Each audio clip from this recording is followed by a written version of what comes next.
Merci d'abord, merci à la Libre Pensée pour son invitation et surtout pour l'organisation de ce rassemblement, pour la paix, contre la guerre et pour demander la réhabilitation des fusillés pour l'exemple.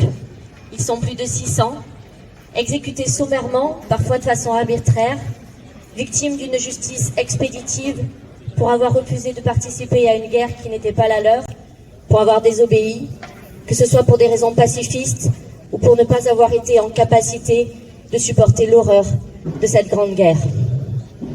Évoquer la paix de nos jours nous fait immanquablement penser à l'Ukraine, à cette guerre si proche, aux portes de l'Europe, et qui nous fait mesurer combien la paix est un équilibre fragile.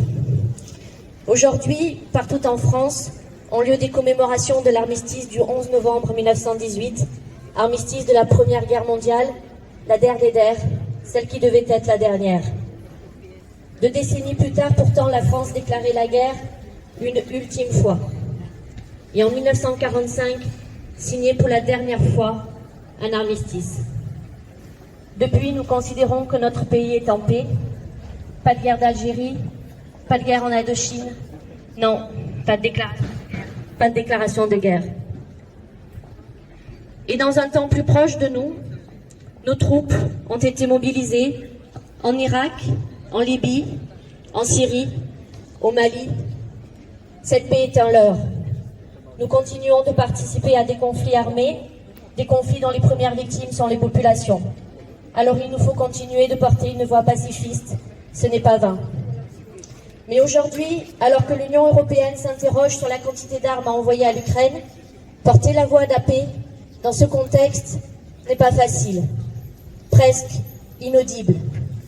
Et ceux qui le font, au Parlement européen notamment, ceux qui défendent l'idée qu'il faudrait en premier lieu mettre toute notre énergie à travailler à la paix, sont discrédités, accusés de complaisance avec Poutine, comme l'ont été avant eux ceux qui avaient averti, il y a plusieurs années déjà, du risque du conflit dans cette région du monde. Et pourtant, il faut lutter contre le risque d'une escalade militaire, travailler à une solution diplomatique. On nous dit que le peuple ukrainien a besoin de soutien, et cela ne se discute pas. Certes, il faut protéger le droit humain. Mais que faisons-nous pour le peuple palestinien? 5 anciens ministres des Affaires étrangères viennent pourtant de reconnaître qu'il subit un système d'apartheid. Que faisons-nous pour le peuple yéménite, qui subit une guerre effroyable, une guerre oubliée dont on ne parle jamais, et qui est responsable d'une des plus graves crises humanitaires de notre temps? La France détourne son regard, et dans le même temps, elle vend des armes aux Saoudiens, car, ne l'oublions pas, nous sommes en paix, mais notre pays a sa place sur un triste podium, celui des plus grands vendeurs d'armes. Nous sommes 3e, derrière les États-Unis et la Russie. Alors inlassablement, il faut continuer de défendre la paix.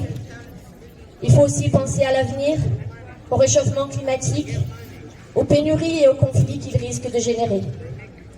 Et enfin, pour terminer, je voudrais avoir une pensée vers un autre conflit du monde qui a lieu en ce moment, une pensée émue pour les femmes iraniennes qui, avec un incommensurable courage, se sont levées, et le peuple avec elles. Ces femmes qui luttent pour leur liberté, parce que sans la liberté, il ne peut y avoir de paix. Bravo.